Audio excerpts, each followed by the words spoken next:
Dear listeners, welcome to the first ever History on Drugs podcast. Actually, we did a run-through on Wednesday for paid subscribers, but that wasn't really a real episode, or at least it didn't involve an interview, and it was only about 8 minutes long, and it was really just me trying to figure out if I could upload a podcast to Substack and make it work and see how it would sound and try out some intro and outro music, which wasn't perfect. I had to remix some of it and so on and so forth. Really just a run-through. Though I did in those 8 minutes kind of explain the origins of the podcast and Substack idea, where that all came from. I should say, if you're not listening to this through Substack, this is part of a larger project, I guess a newsletter. I hate that word newsletter. It sounds so boring. It sounds like the thing they give you at church or something, or your ex-academic department sends you once a year or whatever. But anyway, Substack, the land of newsletters. I have one there called History on Drugs, and this podcast is connected to that. And on that Wednesday post, I should say on that Wednesday podcast, I've got to get used to my language here. On that Wednesday podcast, I discuss the origins of the Substack idea, the origins of the podcast idea. I won't go back over that here. I'll just say that actually my original idea was to do a podcast. That was the original notion. At the time, I hardly knew what Substack was. I'd vaguely heard about it. But then I looked into Substack and realized I could write some posts in my own voice. And I found that attractive. And I started doing that in September. And that wound up eating up most of my time in the fall because I was posting at least 3 times a week, sometimes 4. So there wasn't a whole lot of time for podcasting. Plus, podcasting requires a lot of time and preparation, figuring out really how to do it, how to edit posts, how to upload them in a manner that they will be available on various platforms and sound okay, and so on and so forth. So as I said, I describe all of that on Wednesday. I won't go back into it here. But the big thing I just wanted to mention was that this first interview was conducted in last July, 2023, at the end of an annual vacation I take with my family out to New England. And at the time, I just had a twinkle in my eye about doing a podcast. I really wasn't sure if I would do one at all, but I'd just been thinking about it right before I left to drive out there. I'm here now in Cincinnati, Ohio. So drive out there. And I thought, why don't I take some equipment? I'll take a couple microphones and a couple mic stands. I have all that stuff for various reasons that I explained on Wednesday. And maybe I'll interview James. I hadn't even asked him ahead of time, I don't think. So I went on my vacation, and then I was in Boston for a couple days afterward, Boston, Cambridge area, visiting old haunts around there, eating at Santarpio's Pizza and various other places. And I thought, maybe I will try it. So I got a hold of James, asked him if he'd be willing to do an interview. He said, sure. And I think my pitch was basically, I'll probably never do anything with this, but at the very least, it'll give us an excuse to kind of sit around and have a conversation for an hour or two. And so that's what we did. We did it at the Berklee College of Music, which is where James teaches. Have I said his full name yet? I don't think I have. James Bradford is on today's podcast. James Bradford teaches history at the Berklee College of Music. And I went there in July to interview him, which was a lot of fun for me. Berklee has always been kind of a mythical place in my mind. My older brother went there. One of my older brothers, I have a bunch of them, went there in the 1980s when I was just a kid, 10, 11 years old. And I would hear these stories about Boston and Berklee, and it always seemed like a really cool place. And then I lived in Boston for about 7 years, but I never did anything over at Berklee, so I had never really been in there. So it was very cool to go in there and look around while I was waiting for James, who was finishing up teaching his class, a drugs class, in fact. We talk a bit about that. Oh, no, it wasn't a drugs class, a human rights class. We talk a bit about that in the podcast.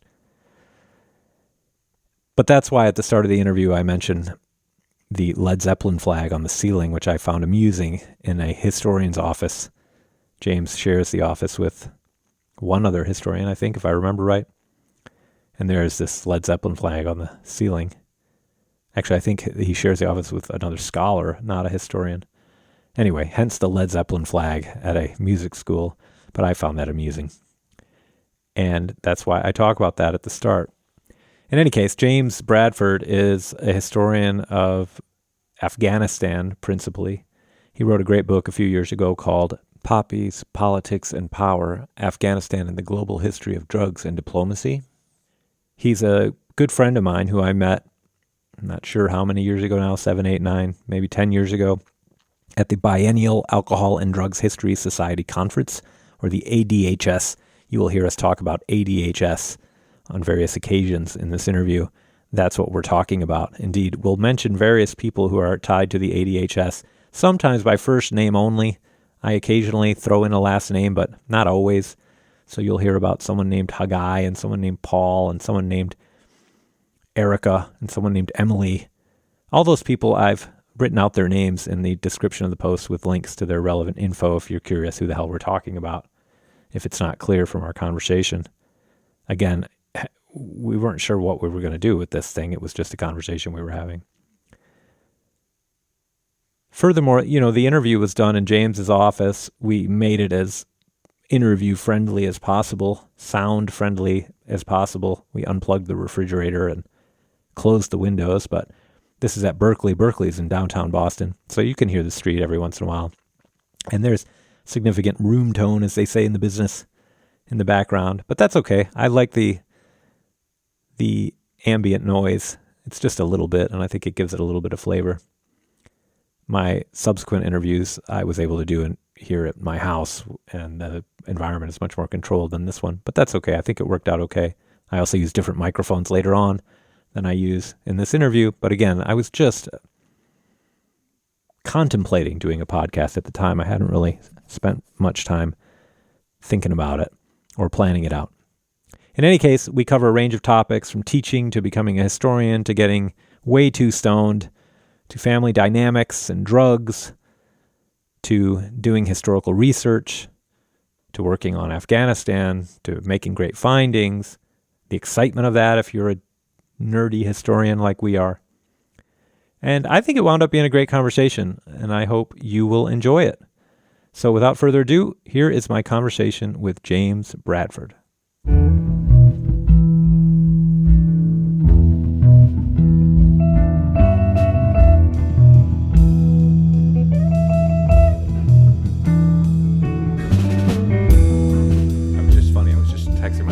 Pictures that my brother went here. Oh, no, yeah, I think I remember you telling me that.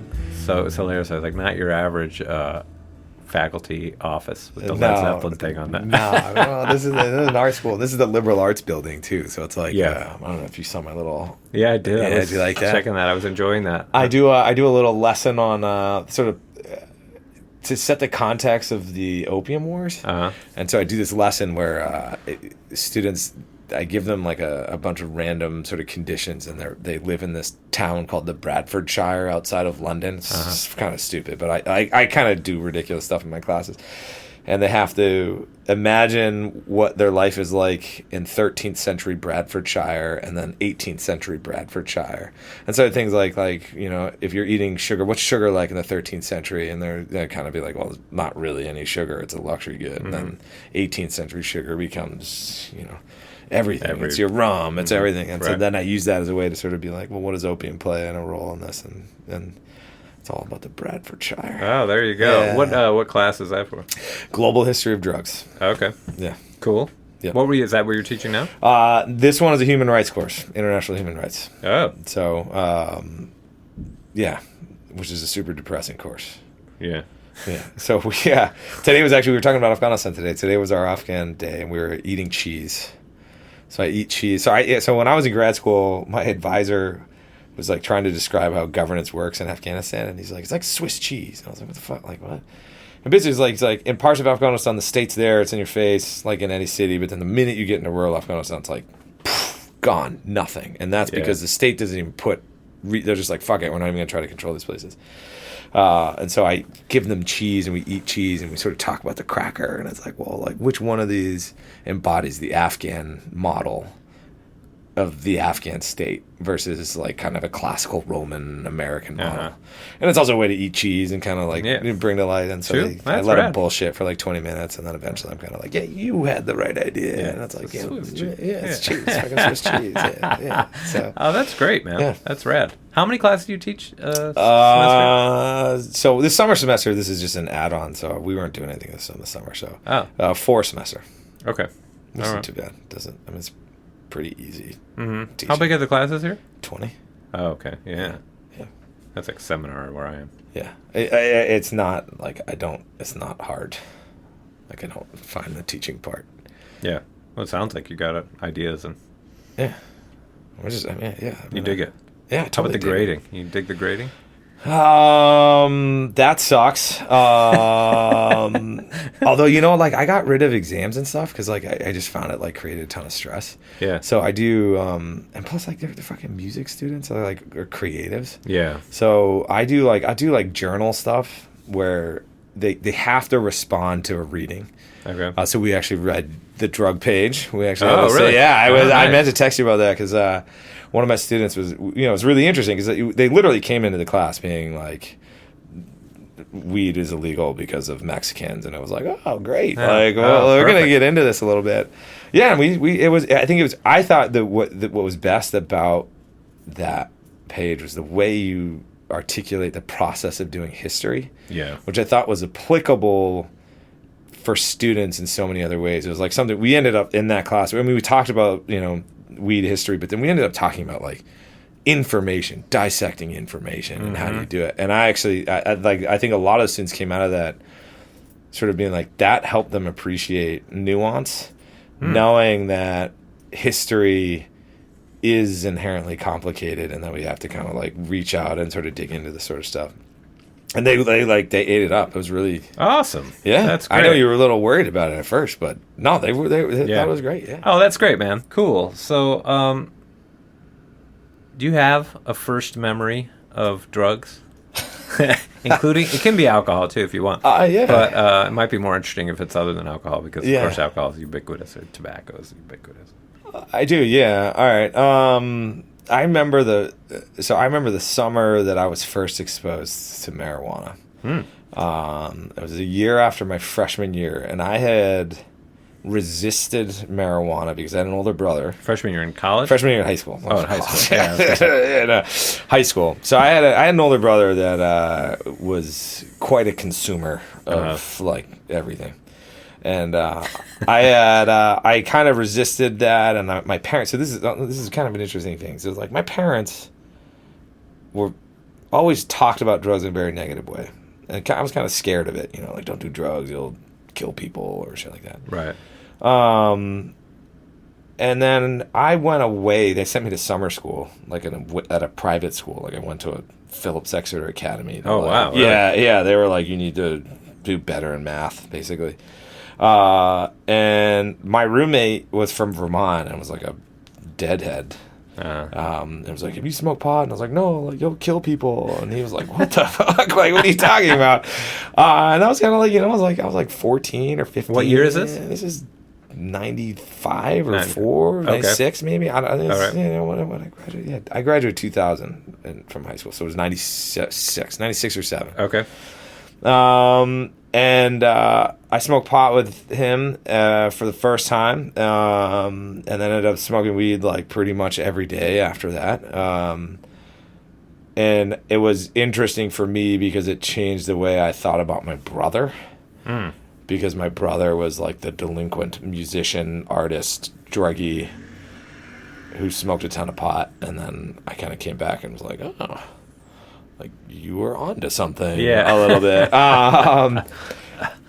So that changed it for me, and I think it was also interesting too. Is like growing up in rural Maine, relatively rural Maine. There's nothing to do. You're right. And so when I got into high school, I was like, I would say most kids in high school smoke pot. I would say maybe 2/3 of the student body were. Wow, really? Yeah, it was just literally nothing to do. Yeah. So it's like people just basically smoke pot and go to the fields and burn shit, and that was kind of like what you did. Yeah. Is this like a public school? Yeah, it was a public school. Yeah. Mm-hmm. But I do remember that summer being at Phillips Exeter and just sort of being exposed to marijuana in a way that it kind of made me think about it. Kind of deconstructed, I think, some of the narratives that I'd had that had been built up for my parents, who turned out to be like fucking hippies. Like my parents had totally were like, we're just gonna make drugs bad, so hopefully he doesn't do drugs. And like as I grew up, I found out like my dad was like dropping acid every Tuesday. You know, like really? Every Tuesday. Well, I don't know. Like my dad was like, the more I like hung out with my dad, I was like, I did acid. I loved like smoking. I smoked weed every day, and I was like, what the fuck? Wow. Yeah, and it kind of made me. You know, and I think it was sort of that they had constructed a narrative about a drug, and I had bought into it because I wanted to make them happy. And right. And then after I sort of got out of the house and was on my own a little bit, kind of made me think about the drug in a different way. Wow. So wait a second. So let's back up a little bit now. So your parents, how old are your parents? Like, so when were they taking drugs? In the 60s? In the 60s. Okay. Yeah. Yeah. So I mean, my mom's Thai. She went to Mount Holyoke in 1968, 67. My dad went to Bowdoin College in Maine, 1968, and they were all part of the sort of counterculture movement. I mean, my dad sort of told me the story that like when he went to college and he grew his hair out, and his parents thought he became a communist because he had long hair. Yeah. You know, and it was sort of like, you know, like it's like that's easy rider. Yeah, totally. Yeah. Wow. So, and where in Maine you grew up? Bangor, Maine. Oh, Bangor, Maine. Yeah. University of Maine is there, right? No. It's Orono, just a little bit. No, Orono's about 10 minutes north. Okay. Yeah. All right. Yeah. I had an interview with them. Oh, did you? Yeah. What did you? I don't think they believed that I was gonna want to go there. Go to Orono. I told them I did. I said I love Vermont. I got engaged in Maine. Where did you get engaged? Oh no, I forget the name of the time. Hold on, Cape Elizabeth. Oh, all right. You know where that is? Yeah, that's one of my wife's best friends grew up there. Okay. Or her family has a house there. I take it back. Her family has a house there. She grew up in Portland, I think. Yeah. I can't remember anyway. That detail doesn't really matter. But anyway, they had a house there, and she knew of this nice bed and breakfast there. She recommended it. She's like, "Oh, there's this beautiful place. You go there," and so we did. I've only been in Maine a couple times, and that was the one time. Yeah. That was like really significant. Yeah. But wait a second. So that's not very important. So your parents. So why do you think your parents? This is very interesting. Why do you think your parents try to demonize drugs so much? That's a good question. I think they were nervous parents. Just nervous parents. Yeah, you know, I mean, I don't know. As a parent, you know, it's like I sort of think about this now. I got a 14-year-old daughter. It's like, how am I gonna convey to my kid what they should or should not do with drugs? Yeah. You know? And I think with them it was just easier to be like, drugs are bad, like don't do them. And I think, you know, my mom's a little bit. My dad's definitely more carefree than my mom, and I think it was just easier for my parents to just be like, drugs are bad, don't do it. Do you remember them telling you specific stuff? Or I was largely in the context of my brother, because my brother was a bit of a hellion. How much older was he? 4 years older. Okay. And so, you know, my parents sent my brother to private school to not do drugs. Oof. And that turned out to be the worst decision they ever did. I think his roommate, because he went to Phillips Exeter, his roommate was Colombian, and like he actually he took like a photography class. He had this picture of my house. My mom's like, it's so good, and it's literally my brother's face on a mirror. And it was like, you know, and I didn't get it at the time, but then like in hindsight, I'm like, dude, what? Like that? Like, I was like, my roommate was Colombian, you know. But like that was, I think it was more my parents didn't want me, because so this is another thing. And I can say I'm half Thai, so I guess I can sort of say this. There's something about like the tiger mom stereotype that I think my mom was a little bit like that, like kind of like you need to do your homework and just sort of do all that sort of stuff. And I think when they saw my brother, who's like he's like the smartest person in our family, but he's also the hellion. They were like they didn't want anyone to be like him, and so I think for them it was like, look at your brother, don't be like him, be a good kid. Yeah. And, you know, I wanted to make my parents happy. And that was like, you know, it was sort of one of those things where I think it was easy to initially to just be like, yeah, drugs are bad. Weed is bad. Yeah. By the way, I'll cut anything out from this and whatever. Did your brother turn out all right? It's like, It's been a rough road. Oh, really? Yeah. So my brother's a musician, and he had a really dark period where, I mean, this is like the weird ways in which my professional life has intersected with my personal life. Was as I was going to graduate school and started to study drug policy and the drug trade, my brother was sort of slipping deeper into like heavy drug use. And then was a heroin addict, like a functional heroin addict for probably several years, and then had sort of a 2-year period where he was a junkie. Wow. This is like in the 2000s? This was late 2000s. Okay. And then around like the teens, my brother made the decision he was living in North Carolina at the time, made the decision to go to Maine, and my parents got him in a rehab program. My brother's been clean for 7 years now. All right. And he's like outspoken about it. I mean, he's so this is the thing about my brother. My brother's a very good musician.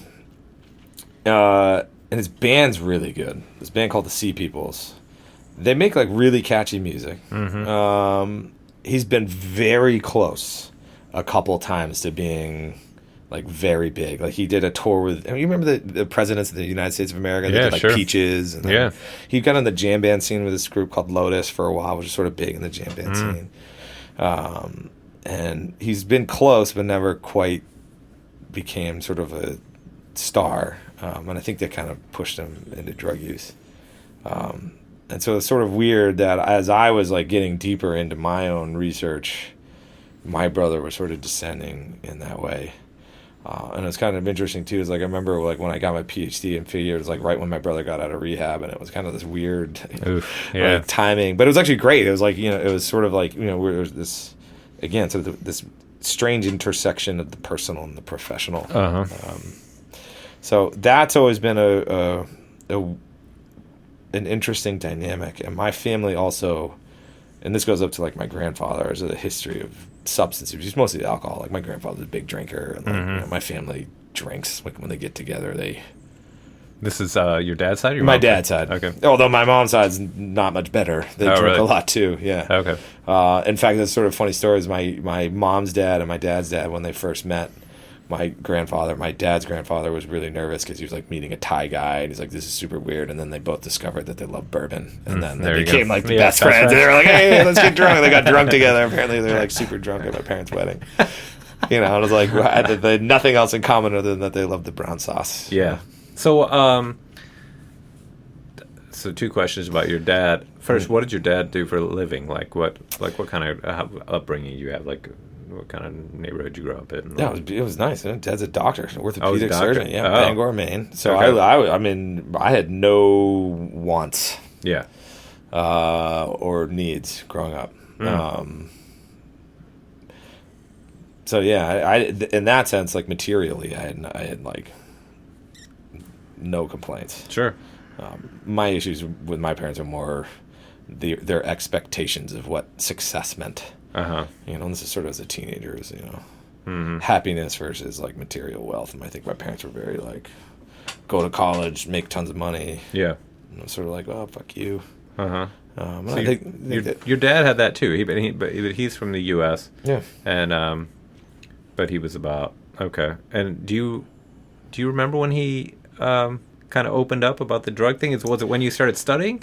No, it actually happened before. My dad's retired, so I feel like I can say this. Sure, and I'll cut again. Yeah, no. I actually think it's kind of a funny story. I think my dad, when I was towards the end of college, so I have a younger sister. So there were four kids, and I think by the time that they got, so my younger sister's 5 years younger than I am, and I think when my parents finally got to my younger sister, they were worn out, and they kind of just abandoned like rules and regulations. So my sister like smoked pot like openly in the house, and my parents were like, we can't do anything about it. Oh wow, really? Yeah, and I think that's kind of when it started to change a little bit. And then I remember my dad, I mean, he knew full well that we were like, smoking pot and doing stuff, and Yeah, I remember the first time I smoked weed with my dad. We went to a Lord of the Rings opening at midnight. Oh my And god! I got super stoned in the car, and then I went to the movie, and there were a bunch of my friends and my dad. It was pretty funny. Wow! We ate like a huge tub of popcorn, and my dad fell asleep like in the middle of the movie because the movie's 3 hours long. Sure. So it was like by the time the movie started, it was like Midnight movie, 3 a.m. Yeah, But it was really funny. Yeah, but that was the first time. Yeah. Wow! And that kind of changed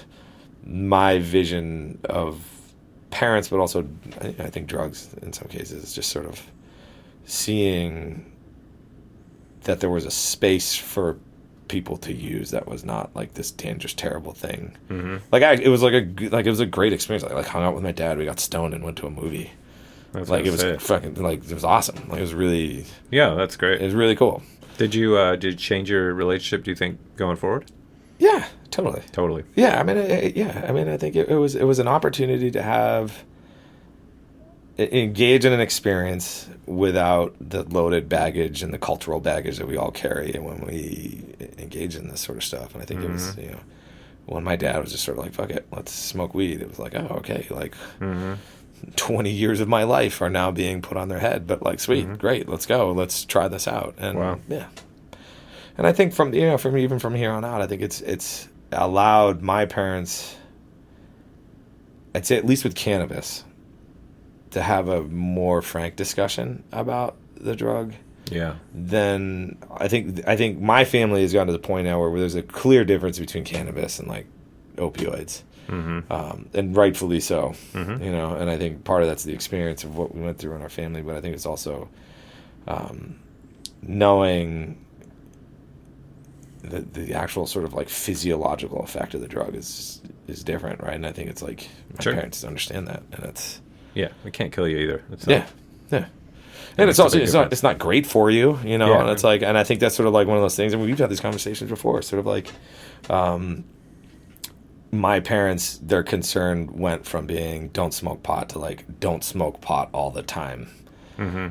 Which I actually think was a more effective conversation. Sure. To be yeah, you know what, you're right. If I'm smoking weed every day and I can't eat breakfast without taking a bong hit, there's something wrong. I have a substance use disorder of some capacity. Yeah. And you're right. Yeah, you're right. I probably should figure out why I'm doing this and should stop using cannabis. Totally. And save it for Lord of the Rings midnight with your dad. Did you ever have any weird experiences on weed with your dad? Any paranoia or any did he freak out ever or anything like that?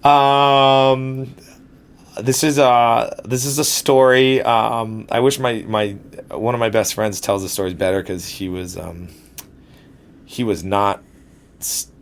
sober for this, but my cousin had a 30th birthday party, a surprise birthday party, and I was supposed to be the distraction and then bring him to the birthday party. And so I showed up, and we had some beers, we were hanging out, and then he was making brownies, and I had hundreds of brownies, and I was like, sure, I'll have a brownie. These were not ordinary pot brownies, and I ended up I'm actually really glad that I did this. I handed the car keys off to one of our other friends who had just showed up, and I was like, you need to drive, and I legitimately started wormholing, and I didn't even go to the party. We drove to the party, and my cousin went in, and everyone's surprised, and apparently it was pretty comical because he was stoned out of his mind, and I was in the woods talking to a tree, and and for 5 hours, my sister was searching for me, and one of my best friends found me, and I was legitimately in the woods talking to a tree. Wow. It was pretty embarrassing and terrifying at the same time, and did you realize you were talking to a tree? No, I was totally out of it. Holy shit. And my wife was pregnant with our child and was 3 or 4 weeks away from delivery. And so when my sister called her, that's actually when I started to get really paranoid. I was like, please don't call her. And let her know. She's like, what are you doing? Yeah. But that was sort of one of those experiences where, it's like they always say everyone has an edible story. That was sort of my edible story. Sure. And just sort of I didn't really know what I was getting into. And then it turns out, essentially that the potency of these brownies was not safe for human consumption, and so stupid, really stupid. And it's still something that my family jokes about. Like all my aunts and uncles and people are like that time. That you were talking to a tree. Rolled under the cars. I mean, it was really not a good look for a. I was like 30 years old at the time. Sure. Yeah, it's not fun. No, it wasn't fun at all. It's horrible. Yeah. And embarrassed and terrible. I felt, shame. Yeah. She brought shame to my family. That's right. Yeah. And fair enough. It was a shameful experience. So so weed is legal here in Massachusetts now and everything. Do you worry about talking about this stuff as it might affect how people think about your scholarship or your work or anything like that? Good question. No. And the reason why is I feel like there is a very powerful stigma that prevents us from having conversations about drugs and say cannabis in like just an honest way. Mm-hmm. And I do worry that if I don't talk about this in a frank way, then it perpetuates the stigmas and those ideas that we have about cannabis, which have persisted for decades. We view it in such a narrow lens and with such fear and skepticism that it makes it difficult for us to have an honest conversation. I think why that allows us, or me as a historian of the drug trade and drugs, is I understand a lot about it, but I'm not promoting it. Like that's what I always make this joke when I talk to my students in class. Like, this isn't a fish festival. I'm not here to be like taking bong hits is going to cure cancer, because it's not. But I'm also not here to teach a dare class. And I think part of that is if having that honest conversation about why people use or why people don't use makes it a little bit more realistic, so that you can. So like I'll give you an example of this. I was having a conversation with a student who's doing a project on medical marijuana, and basically his project is on misinformation of medical marijuana. And basically what he's saying is that they feed you a lot of bullshit about how it cures all these things with this really sort of nebulous science. And ultimately the motivation is commercial, right? Mm-hmm. And it's really easy to get a medical card. And he's like, his question was like, I don't know how to do this project without coming across as like a prohibitionist fascist. Mm-hmm. And it's like, no, I think you totally can do this project. I think criticizing the commercial interests is a totally valid way to approach this, because that is a legitimate question about, like, the race for the THC, like who can make the highest potency THC. Those are questions that have to be had. That doesn't make you a prohibitionist. That doesn't make you someone in favor of the war on drugs. I argue, would make you in favor of like a better functioning system, so that people can find the balance between your use, what you should do, but also in a way that's like relatively healthy. Sure. For you. Yeah, and it considers the problem of, limbic capitalism, right? Yeah. Limbic capitalism, right? I mean, I'm amazed, not just with the drug stuff, but like with the gambling stuff. Yeah. Man, where I live, sports gambling became legal in January. And man, you can't fucking walk 10 feet without seeing a sports gambling ad. Yeah. And I don't have a problem with sports gambling, but somebody who does have a problem with sports gambling, that total, basically unregulated system, totally unregulated system is really harmful. Yeah. It's not good for people who have a sports gambling problem. And you can let people sports gamble without shoving it in everybody's fucking face 100% of the time. You know what I mean? So I think those are, of course, legitimate questions. But I worry more. I still worry about it. I just worry that people will kind of dismiss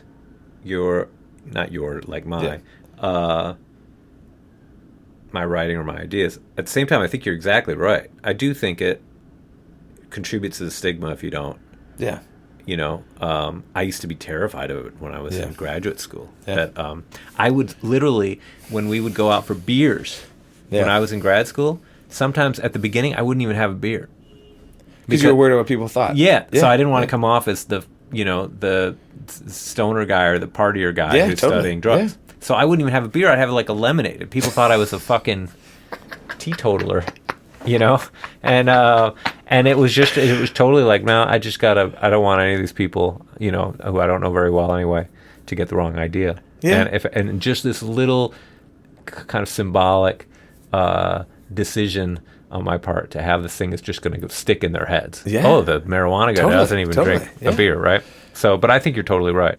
You know, we are in a moment where, you know, a lot of the narratives about drugs are changing. I mean, we talk about this like the psychedelic renaissance and all that sort of stuff. Yeah. I mean, I think that's a very similar thing with like cannabis. It's the money that's going into psychedelic drugs is so much. Yeah. Right. And sure, there's potential for this, right? Like I'm not denying that.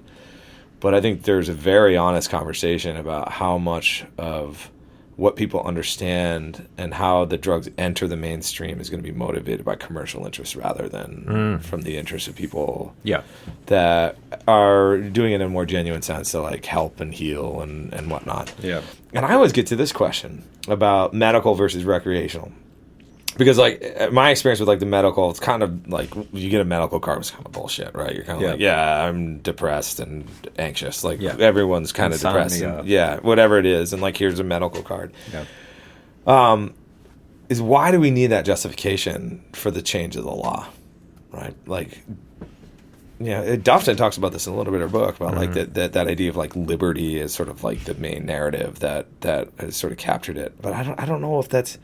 I think maybe in the sort of drug movement, that's the big thing. But I feel like a lot of people who are not aware of cannabis gravitate to the medical argument because that seems more legitimate. Even when in reality, I don't even know if it's I don't think it's even relevant to the argument. I mean, I think that ultimately it is like, should the government really be regulating you if you're sort of non-violently using a substance that has a relatively low harm? I don't think it should. The medical argument seems just kind of pointless. Yeah, though that's been, I've got a document in 1913 of these Chinese residents in Mexico City who asked for permission to sell opium to their countrymen in Mexico. And one of the arguments that they make is that we're only selling it to the Chinese, number one, so not to Mexicans, and number two, it's medicinal for the Chinese. And their explanation of medicinal is we start smoking it at they say a tender age is the actual language. We smoke it at a tender age, and then we need it to feel healthy. So it's medicine. But so even then, the medicinal argument was very powerful. You know, so I understand why they do it, but I agree with you that it maybe shouldn't even. There's a much bigger philosophical argument that should and could be made. Yeah. So I don't know, man. I worry a little bit about it, but I probably shouldn't. And actually, I think that people don't give it, like, there's so few people who give a shit. About what the fuck I'm doing in general, but B, and about my scholarship and anything else, but B, about whether or not I smoke weed or not, right? Or have smoked weed or have, taken other drugs or whatever. So I don't think it matters. I mean, I felt like with your student, when my book came out, I thought the cannabis reform people were going to fucking hate it. And I was a little nervous about that, but I mean, I was like, well, it's not my job to be. Totally. Yeah. So, anyway, wait. So I wanted to. So how'd you get into the drug history thing? So, for example, I got into Latin American history because I was interested in drug history. Interesting.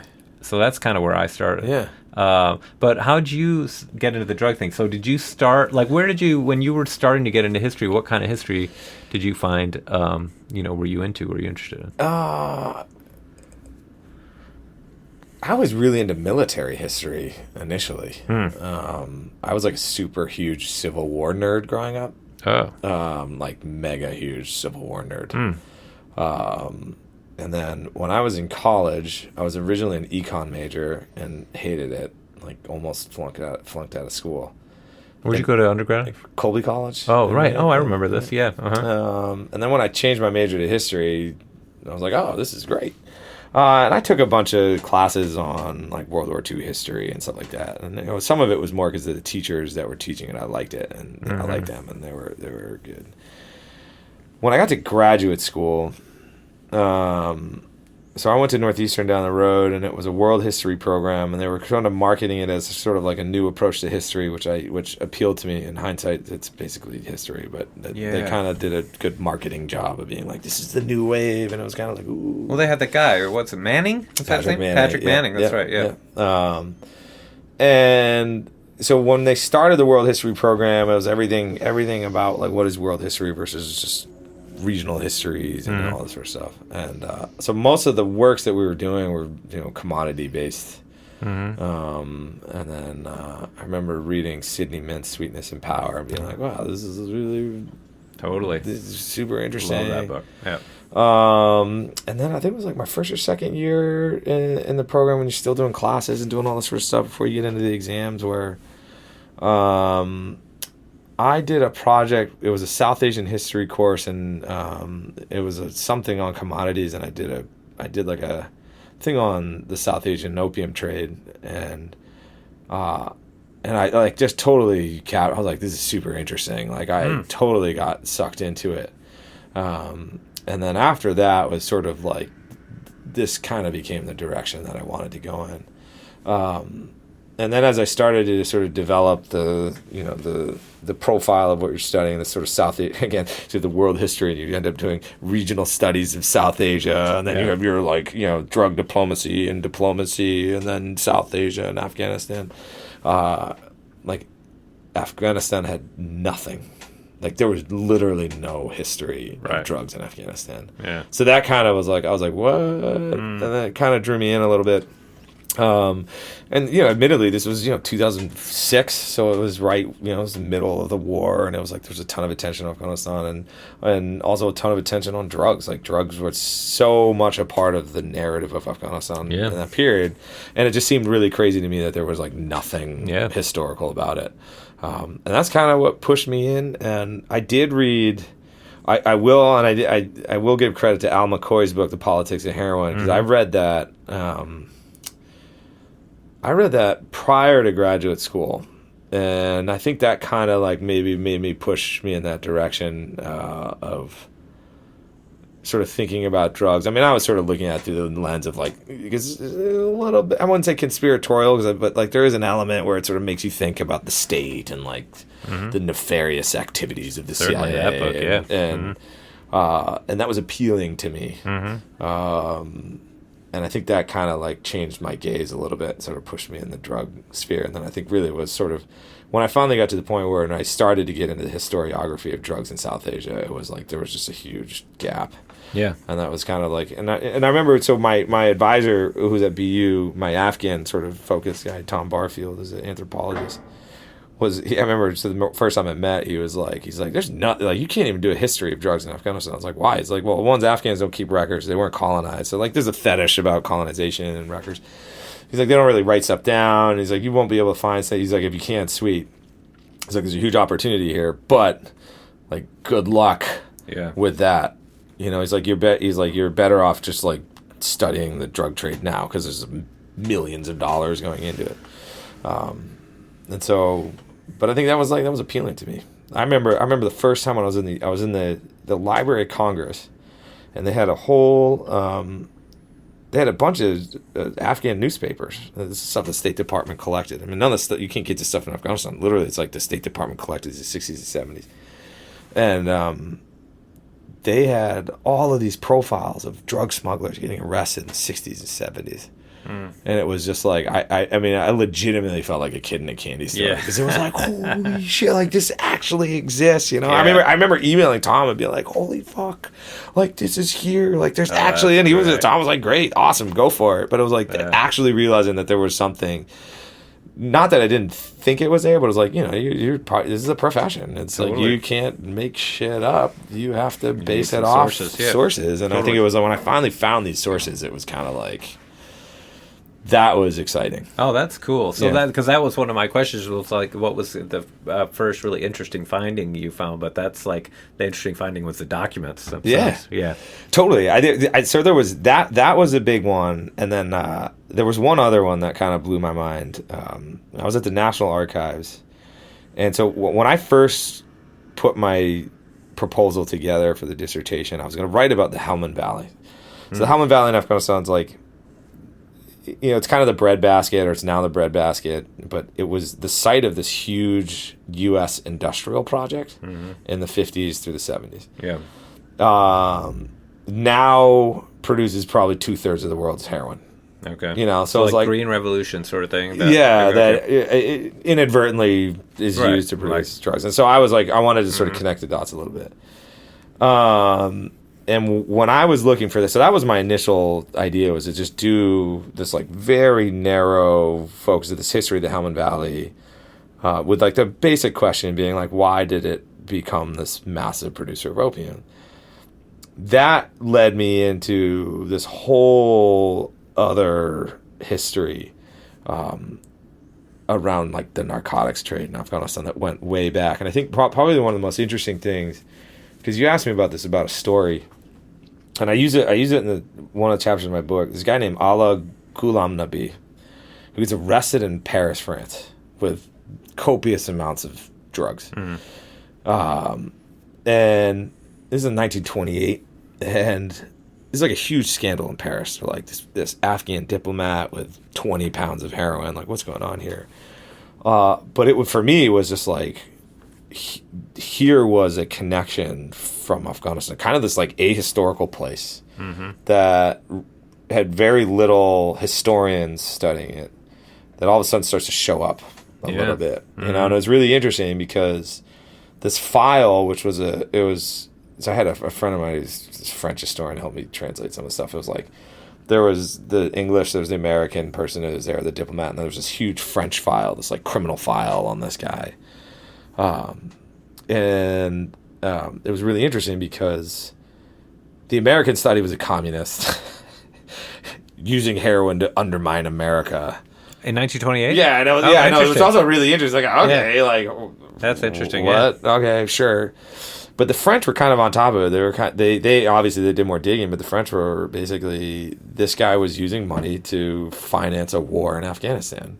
And then when I started to look back, it was, Allah Ghulam Nabi was basically an underling of the king who was deposed, Amanullah Khan. And when he tried to come back to power, Allah Ghulam Nabi was basically using a heroin trade as a way to raise revenue to finance an army to bring the guy back in power. Holy shit. Conflict goods. Yeah, I mean, it was super interesting. And I was kind of like, but to go back to that point, it's like I started to find documents that kind of like put Afghan history, it was tangible in a way, which was super interesting. Yeah.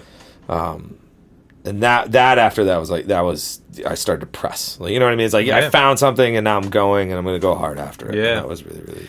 I had, it's a little bit different. There wasn't nothing on, but there was very little on cannabis in Mexico in the 19th century. And I was, I was finding some stuff in the newspapers, some stuff in these, like, they had these geographic journals, kind of like literally mapping the country in the 19th century, and you would occasionally find a little reference in there and occasionally find this and that. Not very much. And then I had a day where I was at the Public Health Archive, downtown Mexico City, which is very near to the Central Plaza, which is right near to where the old medical school archive is. Which has a bunch of theses that I had gone through and looked at everything, found stuff on opium and stuff on alcoholism and morphinism and all these things. Never found anything on cannabis.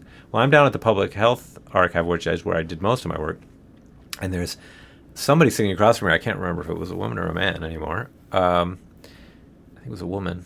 And I saw they'd given her a guide to the theses at the School of Medicine, which I didn't know existed. Now they have a card catalog, an old-fashioned card catalog there, and I was like, and I kind of peeked over and I saw And I got advice from one of my early mentors, Matthew Connolly, if you know him. He worked on Algeria, an international historian. Anyway, he one of his pieces of advice was whenever you go to the archive, make sure to talk to whoever's around you and see what they're doing. And the idea was, and it's totally a great idea, because sometimes people will have seen stuff and you didn't. Anyway, I saw that she had this thing, and I was like, okay, I gotta ask. Like, hey, do you mind if I take a look at that? Oh no, go ahead. And I take a look, and I look in the index, and marijuana, it's right there.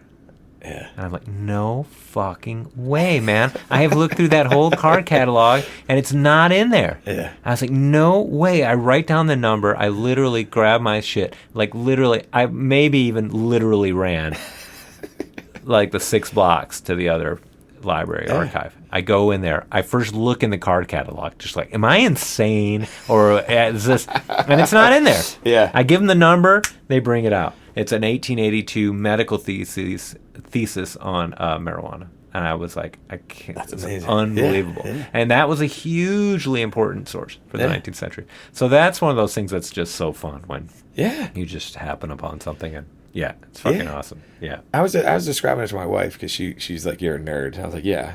But I was trying to. She was like, well, what does it feel like? And I actually thought I was like, I felt like a detective. Yeah. Who totally. got a break in the case. You know what I mean? And that's kind of how I felt. I was like, I got a break. I got a break in the case. Totally. Yeah. That was it. You just got to keep going a moment. And that's the first half of my interview with James Bradford, recorded at his office at the Berklee College of Music in July of 2023. And here's part 2. Wait a second. So here's a question I wanted to ask you about what we were talking about before. Is the McCoy book, is that the first drug history book you read?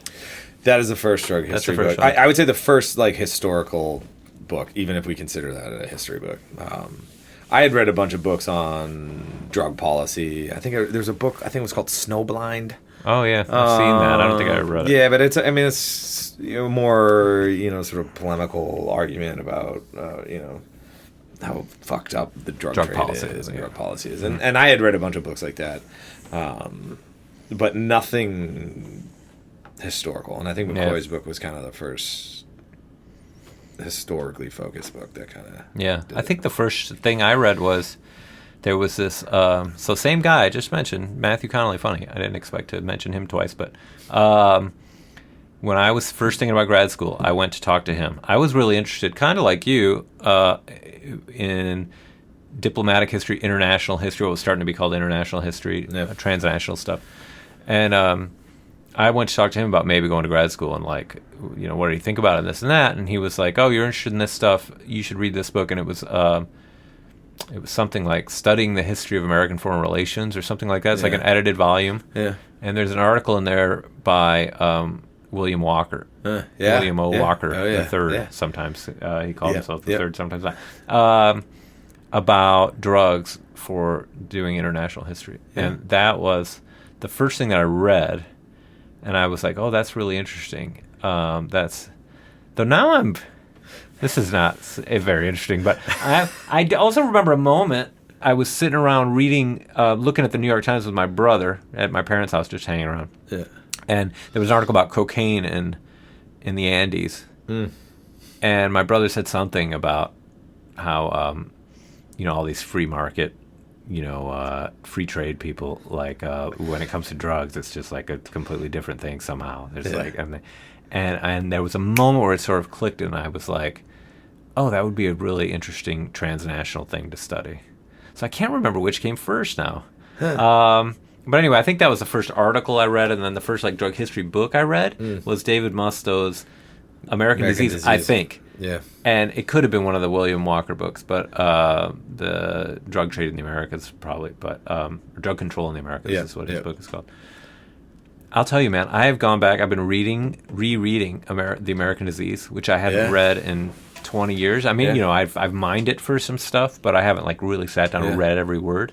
It's a fucking great book. It totally holds up. I had somehow got it in my head that that it was a good book, and it's a great book. Yeah. His footnotes are legit, and I think maybe I in some ways didn't maybe take him it's kind of embarrassing to say given how good his book is. But, when I read it, I was just starting out. I didn't know what, hadn't read that much.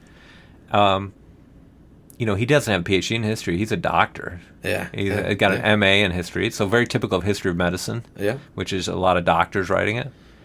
And it's not that I didn't take his book seriously. I don't know. I thought, God, I've written stuff before where like, a PhD, there's hardly any PhDs in history. I've written about the history of cannabis in the United States. Yeah. And I include most of them. I need a PhD. I'll tell you that no PhD needed. That book is really, really good. Yeah. Really good. His footnotes, some of the best stuff is in the footnotes, which I love a book like that. Yeah. Where you go back in the footnotes and he's just got, and you wonder, he's one of those books where you're like, where did he get this? And then you go to the footnote, he's got 14, citations. And you're like, okay, Anyway, it's a great book. It's 1973, I think. Yeah, so I was think this say, is the 50th anniversary of that book. Yeah. So, I don't know. I'm thinking about doing something about that too. It's worth it. I mean, he was pretty badass. Yeah, totally. I mean, they named a policy center after him. In China, in Shanghai. Right? Yeah. Which I never understood the connection. Why? Did he go to China? I don't know.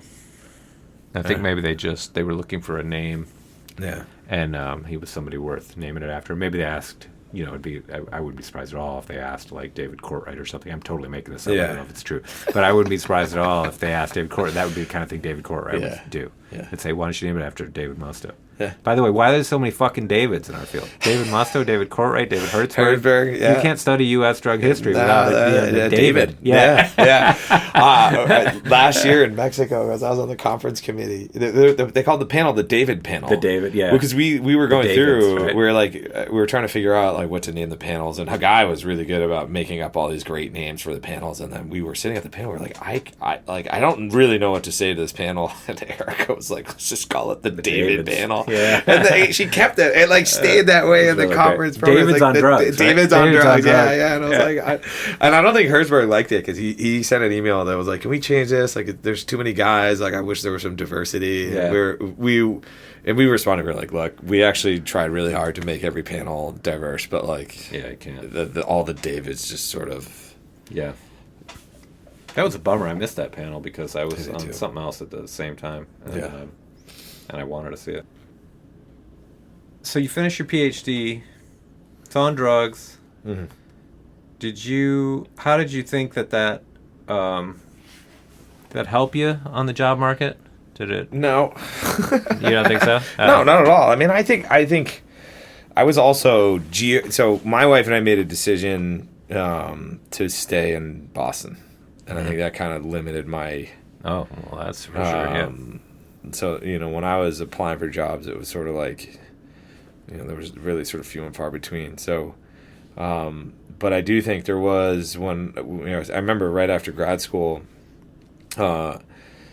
it was at a job talk, and my advisor was like, "You really should not talk drugs. Like, you should talk about commodities." And it was kind of like, why would I do that? And it was interesting because the person that would post the job was like a Chinese historian. He had written something about opium, and so I was kind of like, no, I think this will appeal to them to be like, yeah, I'm talking about commodities and whatnot.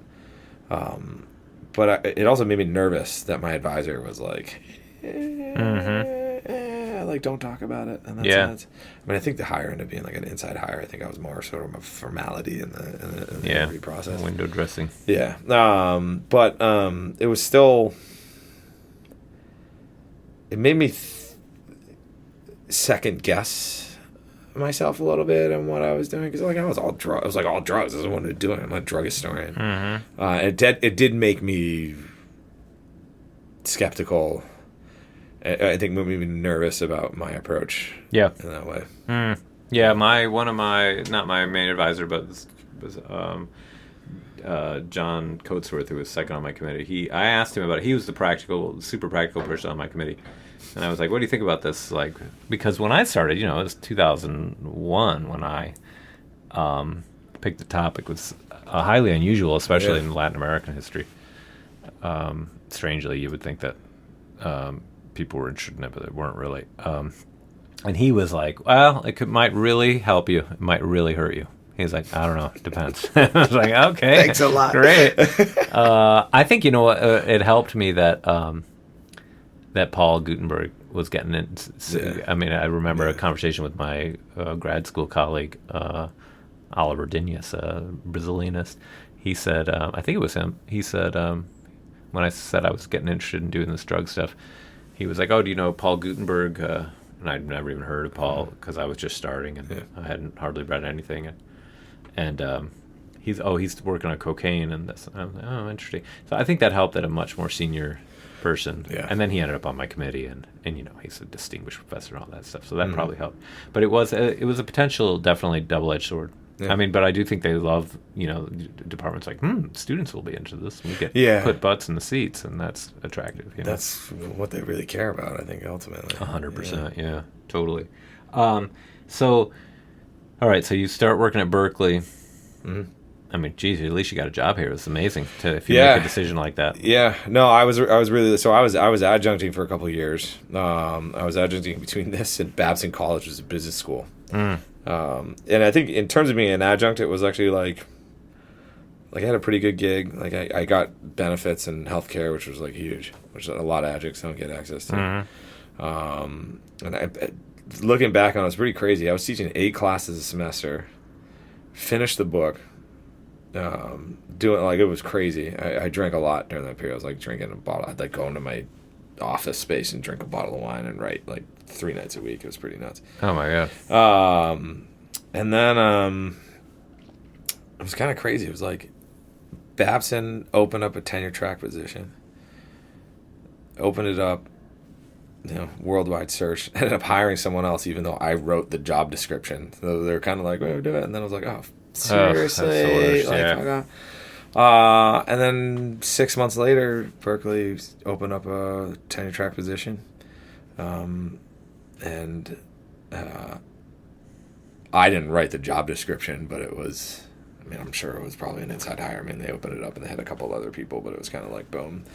And I think as you haven't taught here, this is it's a music school. I mean, like teaching is, I teach from a totally different perspective than what I taught before. Like I don't give exams. Like they're not going to take exams.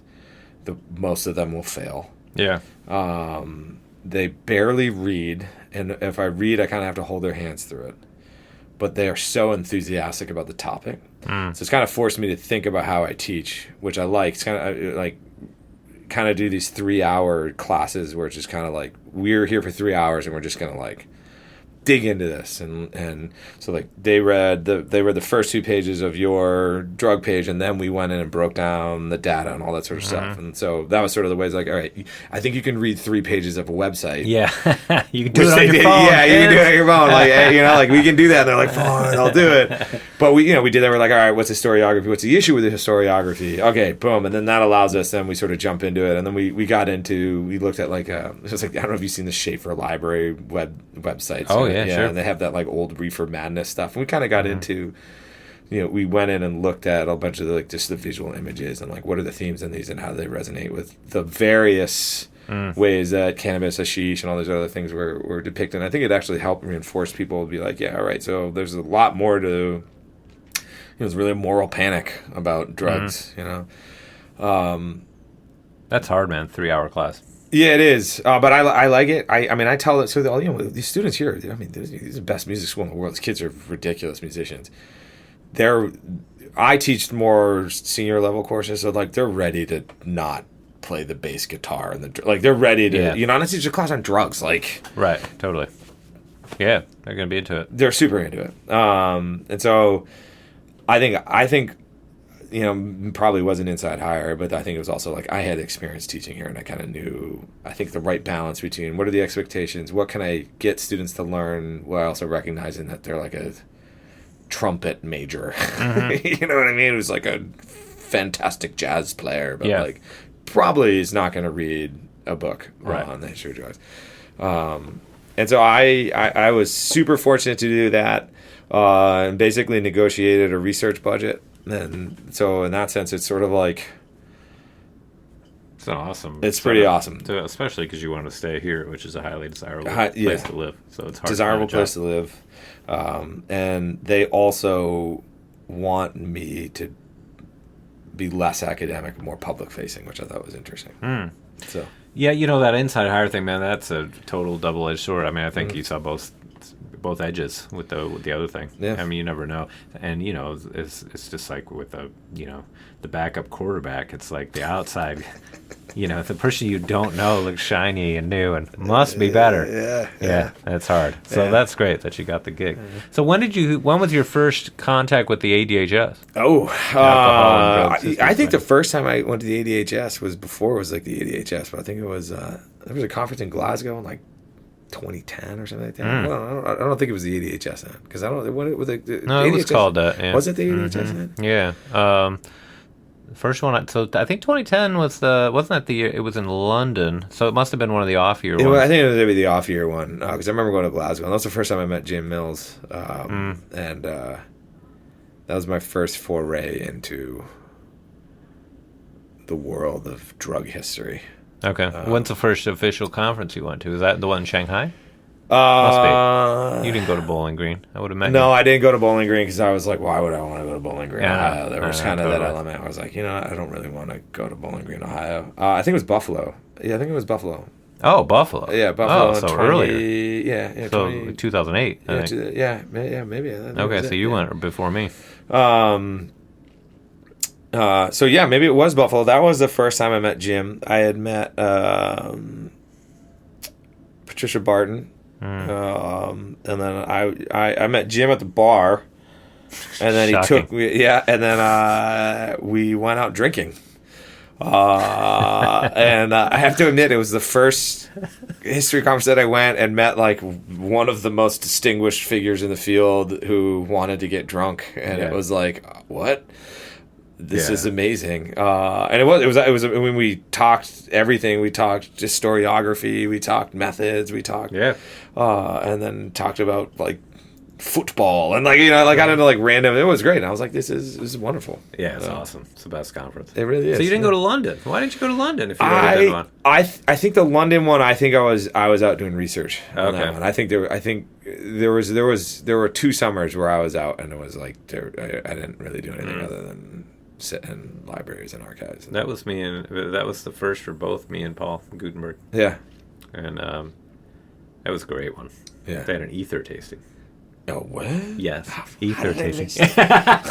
It was so wild. Turns out that if you just have like own a storefront or something, you can buy ether in London. Yes. And so this guy who does these like performance art exhibits and stuff at like museums and all this stuff.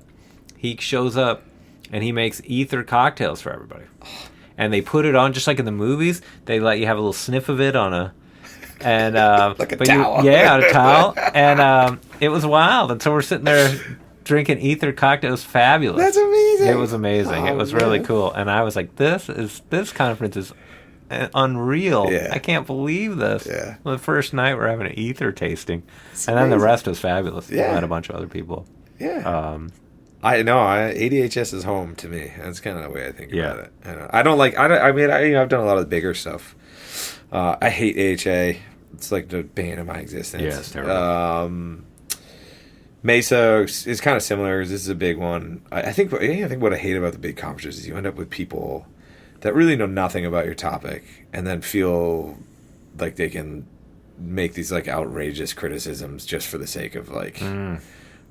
Which conference is that? Like Mesa and AHA. Oh, Mesa. Oh, okay. I did one at AAS, which is Asian Studies one. Oh, okay. And a person sort of commented and was like, "Why aren't you studying? Like, why aren't you talking about opium in India?" And I was like, because I'm talking about opium in Afghanistan. But the person was like, "Well, I studied opium in India," and blah blah. And I was kind of like, that's great that you like. I don't do that. Yeah. So I don't know. Like I am aware of much of the literature, but like that's not what I'm doing. Yeah. But it was like in the. I don't know. It's just like. Yeah. Like screw you. Yeah. So I don't know. The thing I like about ADHS is I feel like there's a genuine constructive criticism of your work, and I think people have like a mutual interest in this environment of drug history getting better and expanding. And I like the fact that, for the most part, people's critiques are positive and also benefit everyone in that sense. Like it helps if drug history gets better, it helps the ADHS, right?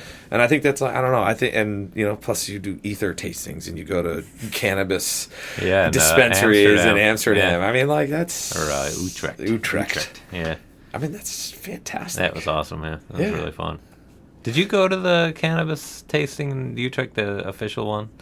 I went to the unofficial one with Guba. Oh, okay. Which was mostly just... The official one was a trip. I heard it was. The owner of the place, he had this little drug history library in the basement. Oh. Yeah, and I was super sober because I did this whole year of total sobriety from everything as an experiment, and it was that year that it was in the Netherlands. And people are like, "Are you fucking crazy?" Her guy Ram, by the way, who we've talked about him, but I haven't mentioned his own. A guy was like, "Your discipline is unbelievable," and I was like, I'm just, I'm doing this year, and fuck it, I don't know, I'm just doing it. So anyway, it worked out though because we go to this place. Turned out he was also the owner of the cannabis dispensary, or the coffee shop as they call it. Yeah. He was also doing a sobriety thing. So he was like, "Oh yeah, let's go look at the library." So him and I. We went down to his little library in the basement, looked at his books, and it was pretty fun. He was a real trip. He was a real character. Yeah. And, the Dutch are great. They speak fabulous English, and it was really, really fun. And the Dutch sense of humor is always really funny, too. I always get that about Stefan Snelders. Oh, yeah. It was just an interesting those guys character. Yeah, both. They did that conference was fabulous. That was great. Yeah, I'd love to. I think they should. I'd love to go back. Yeah, me too. Somewhere more interesting. I mean, the next one's in Buffalo, so it'll be fine, I'm sure, but not as exciting as some of the more recent ones. No, but Mexico you need somebody who's awesome. gonna. Yeah, you need some people to host it, I suppose. Yeah, see, maybe we can't do one with a beach. That would be great. Yeah, do it in Hawaii like the doctors. Oh, yeah. They all. I went to a business history conference in Cartagena, Colombia. Oh wow! Which really had no interest in the business history aspect of it. It was purely went because it was in Cartagena, which was fabulous place. Yeah, conference was. Yeah, we went there on our honeymoon. My wife and I, Cartagena. Yeah. We both got raging diarrhea. Yeah. It wasn't very romantic. That's awesome. Yeah. But it was quite an adventure. It was really fun. Yeah.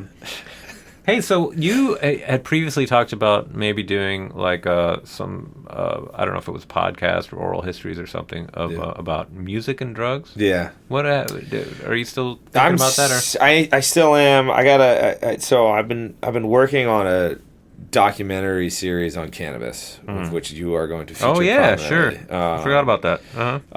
That right now is sort of taking up most of the time, mostly because I'm dealing with TV people. Which is a totally weird environment. This is mostly my sister's a TV executive for PBS. Oh. Sort of floated the idea. I kind of threw it out there as a random thing, like, "Hey, what do you think?" 'Cause it was part of the global histories, the cannabis global histories, and I was like, "This is really fascinating. Why aren't we giving this to the audience? I feel like there's a time for it." And my sister's in TV was like, "Yeah, it actually does sound really interesting." Trying to figure out a way to make that work, and we are actually getting somewhere with it. So yours truly will be you will be quite a big figure in this. Oh, I will. Yeah. Oh, I mean, we already invited you to do it. Yeah. But you're going to be in it not only for the Mexico stuff, but I'm going to use you. And I thought, again, the way that you preface history and the challenge of doing history, you articulate it in a way that I think non-historians can understand it. And so, I was literally talking to my sister and the director, this guy Seth Gast, last week about it, because they were like, we don't need this. And I was like, no, I think we really do need this. And so, you will, the hope is that you will be in the beginning and you will basically be talking about the historical process. Oh, awesome. Beyond like your expertise, but you'll be talking about the historical process and what that tells us about the history of cannabis. Wow, fabulous! I better get a haircut. Yeah. So we'll see. I mean, who knows if like what happens if this? As of right now, it's all a pipe dream. But like, Yeah, we went 3 weeks ago. I was down in New York City. We met with some TV executives and kind of threw the idea out there, and they were all kind of like, "Yeah, do it now." Awesome. So do you have to get funding, or what's? Yeah. Oh, okay, that's a big thing. Yeah. So I wrote the narrative outline.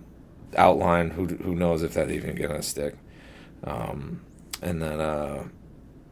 then at this juncture, we're going to meet with a production company in a couple of weeks who's going to do a rough budget estimate of how much they think it'll cost to do the whole thing the way we want to do it.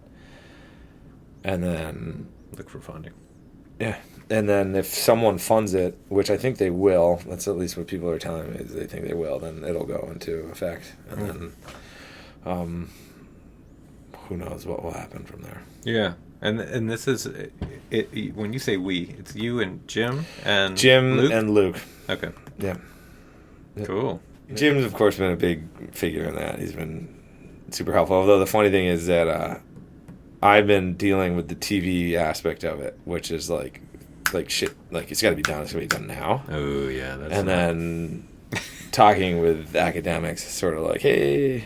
Yeah. What do you think? It's like, yeah, well, I'll respond in August. Yeah. It's like, I'm on vacation for 3 weeks, and then I just don't check email. Yeah. So there's been that aspect of it. So I don't know. It's been interesting, but like, it kind of is like I get the role. I guess would be called an executive producer. That's what my sister's basically. You're an executive producer. I'm like, sweet. Sounds awesome. Sounds awesome. Yeah. Sounds really cool. But I don't know, it's been really interesting. I mean, we'll see. The next couple of weeks are pretty big.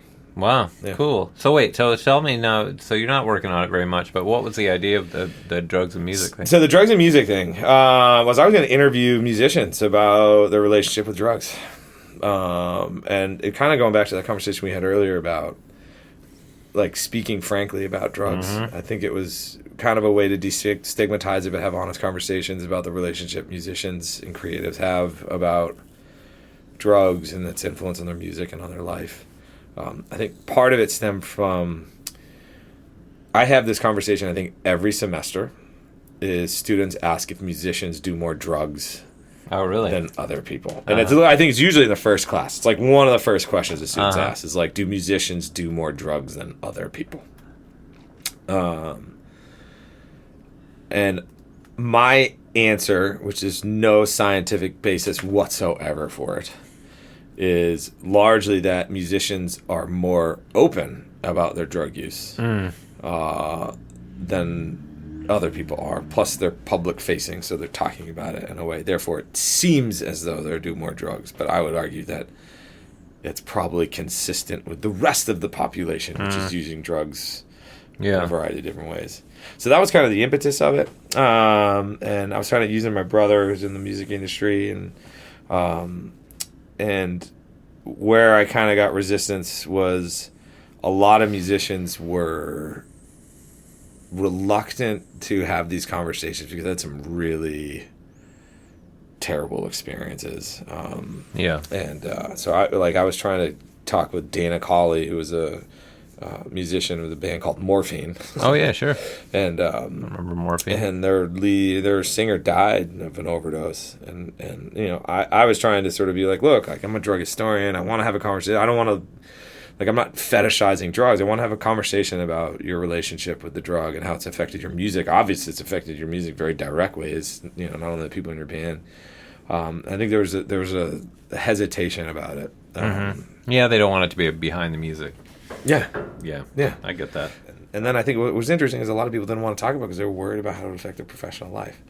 Which I was kind of like, that's kind of the point of this, is to have a conversation. It's not, we're not promoting drugs. We're having an honest conversation about what it's done for you, positively, negatively. Yeah. In that sense. It's tricky though, right? Because they don't want to. So the part that's interesting to me is, I mean, I've always wondered about this. What effect has cannabis had on the development of American music? So many super prominent, influential jazz musicians in particular were big marijuana users who clearly felt like it, you know, improved their playing or aided their playing in some way or another. Yeah.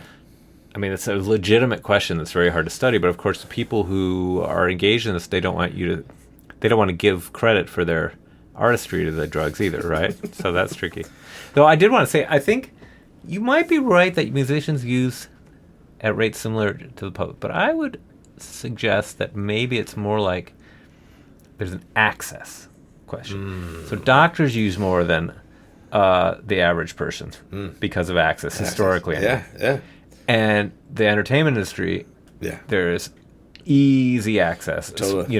So the question would be, now of course, very few working musicians are actually nowadays anyway, embedded in like the big entertainment industry, right? Yeah. You know what I mean? That most people aren't making any money but the access is high. So and of course the lifestyle is given to, I mean, it's exhausting. Yeah. And my brother, who went here to Berkeley, studied audio engineering, this is in the 80s, mid-80s, he said that they had I forget the details, but somebody came in to talk to them about being a working, audio engineer. And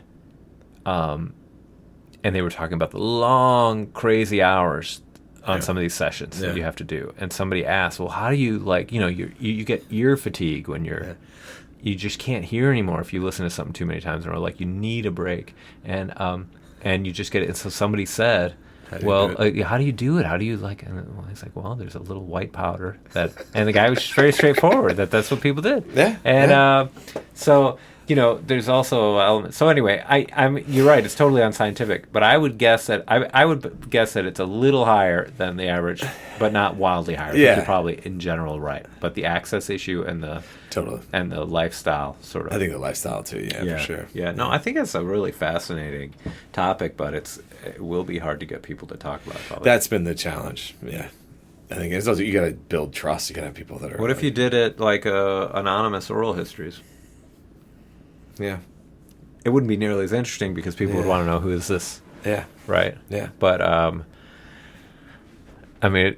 because I got into this oral history, the other oral stuff. So this is just an interview. Kind of an oral history, but the oral histories I was doing are,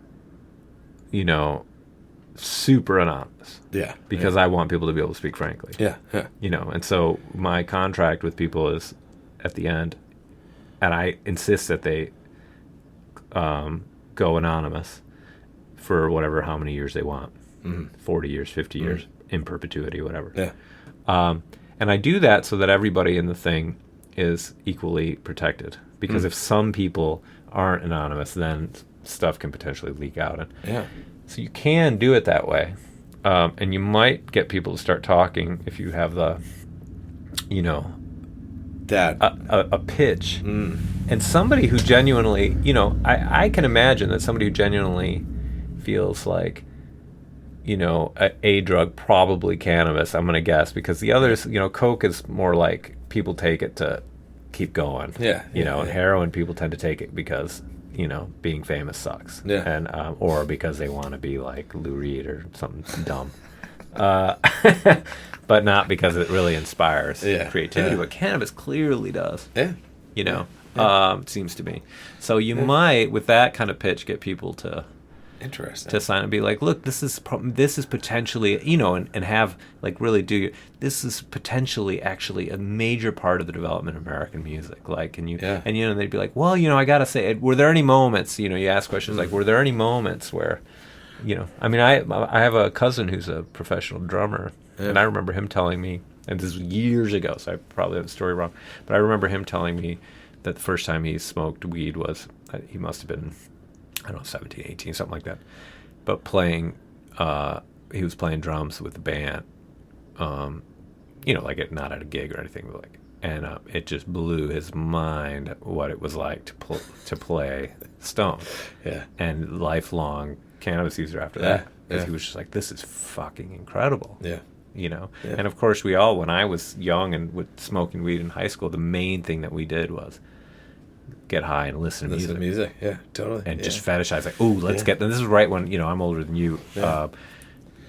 This is right when CDs were coming out. Yeah. And so it was like, oh, let's get let's get, Led Zeppelin 2 on CD Yeah. and get stoned to listen Yeah. to it, right? That was like, Yeah. let's get this one on CD and listen to it, and go to so-and-so's house whose, parent has an awesome stereo and Yeah. whatever, Totally. Uh, I so- thought, yeah, I mean, like an Addicts Who Survived, but like an oral history. Exactly. Yeah. I think that could be really cool. Yeah, I think that could be really cool. Yeah. And, Because I'm unaware of anyone sort of addressing that question historically, right?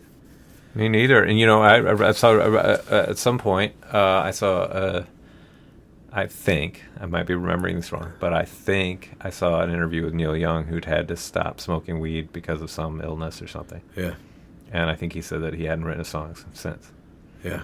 Like it was part of his process was Yeah. smoking weed and Wow. there's other people like that obviously like Yeah. Joe Rogan talks openly all the time about how he writes stoned. Yeah. Late at night he gets stoned and then writes Yeah. his comedy bits. And there's lots of other comics like that. Totally. And so you could also open it up Yeah, just like to the other creatives yeah. in general. Yeah. Yeah, because I think that was kind of one of the things what I was thinking with the podcast was like not just musicians, but just creatives in general. Yeah. And not only people that do drugs, but also like people that actively don't do drugs. Mm.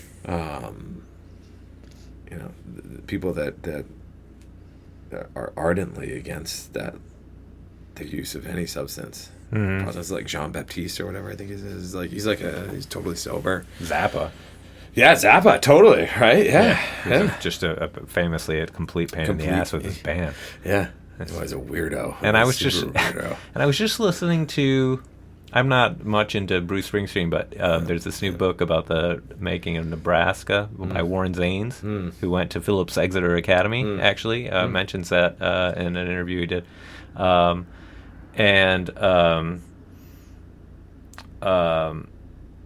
he talks about how what's the name of the sax player in the E Street Band?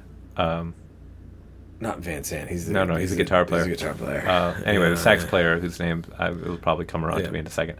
That he would, when they were in the studio recording some record, he would sneak over to smoke weed with, I think it was Warren Zane's band, maybe, which were the Del Fuegos, who were from here.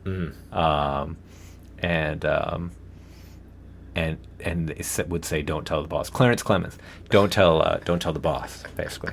So apparently, Bruce wasn't a big fan of them taking drugs either. But for some of these guys, it's just a thing that So I don't. I think that could be like really, really interesting. Yeah. Maybe when you become famous as the executive producer of the cannabis, you can get that off the ground. Yeah. I mean that's a way to think about it. What's the oral history thing? What are you working on, like the opioid thing? Or, yeah, so it's the opioid. That's at the center of it, is the opioid epidemic. But I'm interested kind of in a broader early 20th century thing too. So like we were talking earlier about the gambling thing and limbic capitalism and all that stuff. Yeah. Cannabis legalization, first medical, and then I'm really interested in trying to just document this moment. Mm-hmm. The opioid epidemic, it's the greatest drug overdose crisis in world history as far as I know. Mm-hmm. So that in and of itself is a really important justification for doing an oral history of that, right? But there's all this other shit going on, obviously. And the gambling, the cannabis, I'm maybe most interested in the smartphones and those kinds of addictions, right? And how that's upending our political world and that kind of thing. The rabbit holes people go down in. Mm-hmm. So I really want to talk about all that stuff when I'm interviewing people. Yeah. Though the opioid epidemic, you need something, I think, to really solid to anchor the whole thing on. Mm-hmm. So that's what I'm anchoring it on. But I'm always trying to emphasize to people. Sometimes I'll ask people, well, I don't know anything about it. I was like, oh, don't worry about it. You don't have to have used opioids or I have all sorts of other shit I want to talk about. And then we'll see what happens in the end. I may end up narrowing it down, focusing on opioids, but it may turn into something way broader. It may Yeah. just be an oral history of the early 21st century. You know, Are something you like going to that. do it as a book, or are you going to present it? Well, I don't know. I'm probably, but I don't know. It's so far off. I just started this year. Yeah. So I've got a really fabulous research assistant who's doing newspaper research for me now on, and I'm centering it in southern Ohio and Cincinnati area, which is one of the ground zeros. Yeah, totally. Along with rural Maine, Yeah. you know, West Virginia, parts of Virginia, and so forth. So I kind of want to do it, center it on opioids, center it in my region where I am. Yeah. So we're reading the newspaper. It's very interesting, some of the newspaper stuff. Yeah. For example, so the stories about OxyContin really start to hit the newspapers in 1999, very gradually. Yeah. Turns into a huge thing by 2000, 2001, but then 9/11 happens. And that erases the stories from the press for quite a while. Anyway, very interestingly, there's an op-ed by Ethan Nadelman, who's great. I respect a lot. Yeah. Did really important work. I think will go down in history as a very important figure in the ending of the war on drugs, and right at the top of important figure. But anyway, Ethan wrote this op-ed making their points for drug policy reform. He makes a point that it's not. He says, you know, he criticizes people who say that he's a legalizer, wants to legalize everything, and wants to make heroin, you know, as available as, you know, candy at the store. So it was all bullshit. Nobody was ever like really arguing for that. He says, no, cannabis maybe, let's make it legal. But anyway, the point of that I was trying to make is, in the thing, he says one of his key points is we should trust doctors to recommend medicines. And not have, you know, old stigmas. And that was clearly a remnant of the marketing and lobbying that the pharmaceutical industry was doing at the time to make opioids more widely available. Yeah. And it infected the drug policy reform movement. The point in and of itself is a totally legitimate one, but I think looking back now, it's a very obvious sign of pharmaceutical interest and the arguments that they were making at the time. Yeah. Which was, hey, we shouldn't be afraid of these drugs anymore. And you know, we probably shouldn't be totally afraid of those drugs, but we should be afraid of total deregulating these fucking, you know, super snakes. powerful. Yeah, and these fucking, you know, rapacious snakes selling as much of it as they possibly can to everybody. And also, I mean, they were under the idea that it was non-addictive, right? I mean, that was the thing with OxyContin, was the time coding, right? Well, that was their argument, though. It was based in like nothing.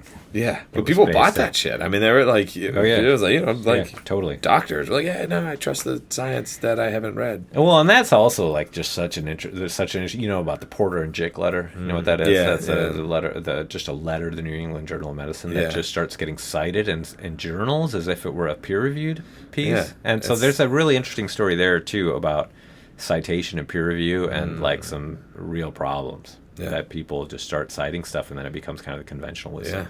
Yeah, it was also a footnote too, wasn't it? It was like in that letter or something? It was like a footnote that suggests that maybe like OxyContin was... No, I think... No, it wasn't OxyContin. It was... So this was like a 1980 letter by...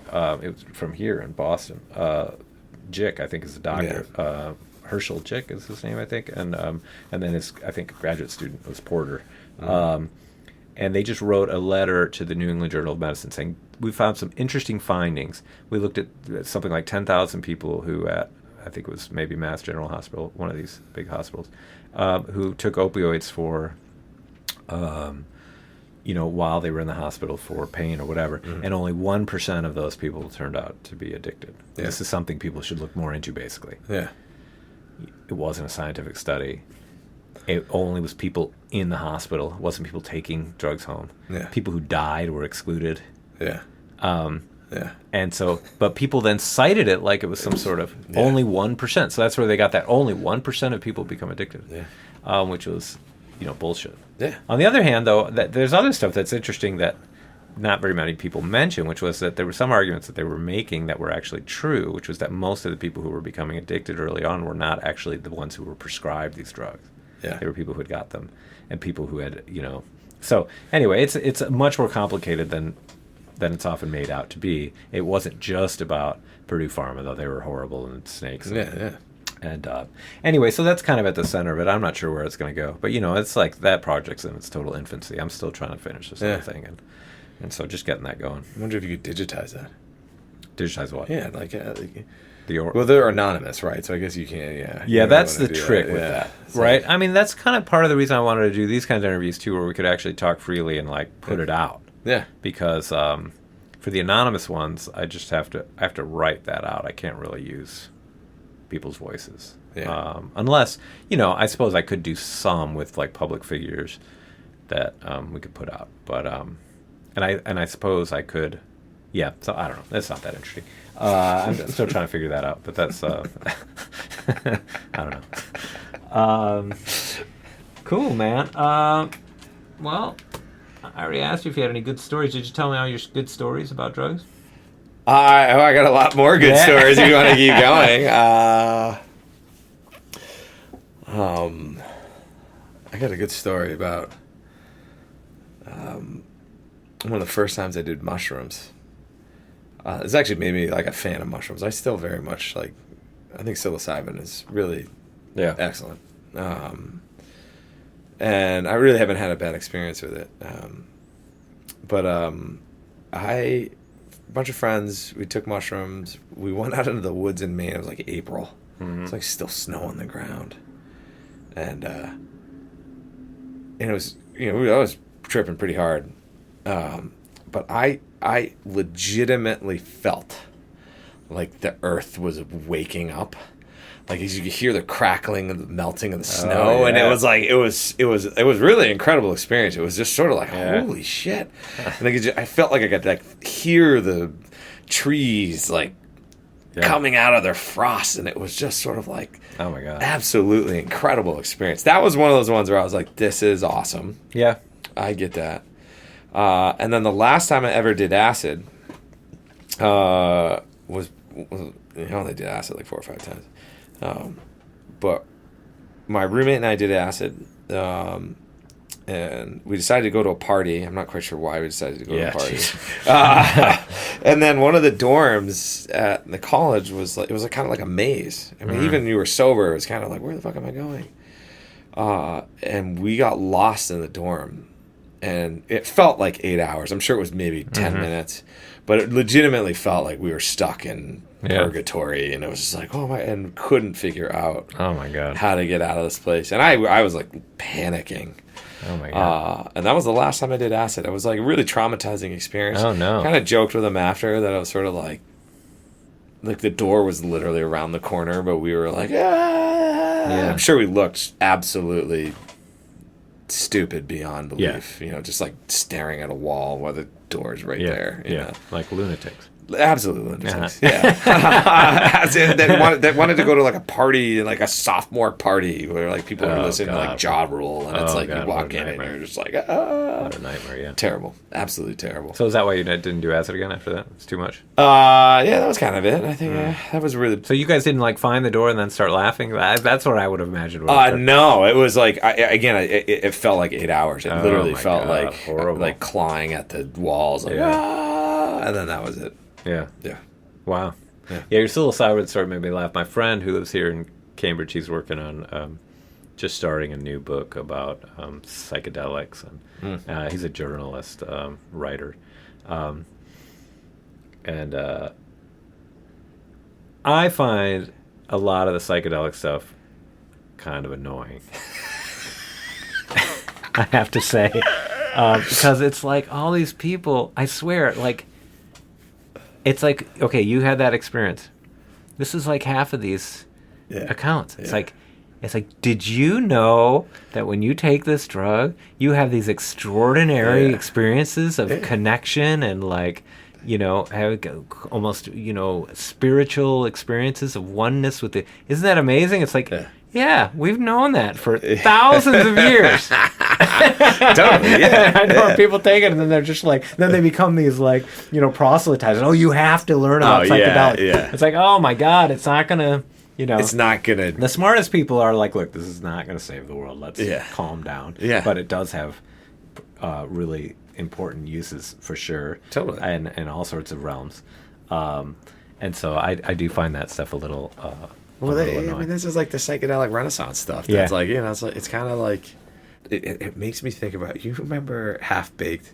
Yeah. When Jon Stewart's like, have you done this on weed? Like it is like the greatest thing ever. Like there is that element where people are just sort of like, this is the greatest thing ever. Mm-hmm. And that it's going to transform the world. This is the same shit they said in the 1960s. Of course. You know what I mean? It's the same thing, it's not. Yeah. And that doesn't mean that they're not fun. Like mushrooms are great. I love mushrooms. But I'm not taking it to like talk to Jesus or anything. I'm taking it to go to a concert and have a fun time. Well, my friend just went to this big psychedelic conference in Denver. Oh, Denver, yeah.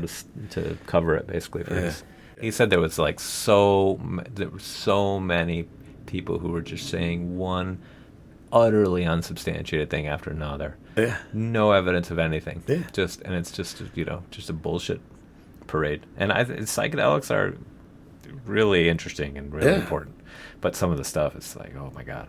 Well, that's the industry. We're talking about this with medical marijuana. This is sort of like, this is where the industry and the speed with which it's trying to expand outpaces rational thought and science about an appropriate way for us to use these products. Yeah. Like they're not the golden egg. They're not going to, it's not, but people present it that way. And that well, and the even funnier part about psychedelics is like we don't even need to. We know the best way to take psychedelics. We've known it for like thousands of years. Yeah, like in a controlled environment. Yeah. Somebody knows what they're doing. Yeah, and so that you have a good experience. Yeah, totally. It's not. It's not a secret. I agree. I think it's oh my God, I'm doing a thing right now for this World Religions Project on the Brotherhood of Eternal Love. It's kind of like a Wikipedia of world religions. And so when I first got this, I was like, I don't know. And they're like, well, we're doing a whole thing on like cult groups and drug groups. And so I was like, oh, interesting. And they're like, we want to do one on the Brotherhood. And I talk about the Brotherhood in my stuff in Afghanistan because they started trafficking hash to finance their making of acid to drug the global water supply. Oh my God. So that everyone would do a collective trip together. But again, it's the same shit. It's like, these are these guys in the 60s in California? Yeah. Is that right? Okay, yeah. I know a little. I forget these guys, they started out as, these evangelists for acid. That was, they literally created a church in 1966. They were licensed as a church. And then, after like 3 years, they just became drug dealers. They became the hippie mafia, most of these guys were making so much money trafficking hashish, they kind of forgot about the psychedelic ambition. Dosing the global water supply. Yeah, I know, right. That was a great idea. Which also is, I think, isn't that like the first Batman movie that recently came out? It's like the bad guy like doses the water supply and everyone really? Trips their face off. And I was like, I've seen this before. Yeah, this is what the Brotherhood wanted. And then Batman shows up and oh my God. Oh man. All right, dude. Well, anything else? We cover everything? Did we? I don't know. No, seems like it. It's pretty good. Cool. Yeah. All right. I like it.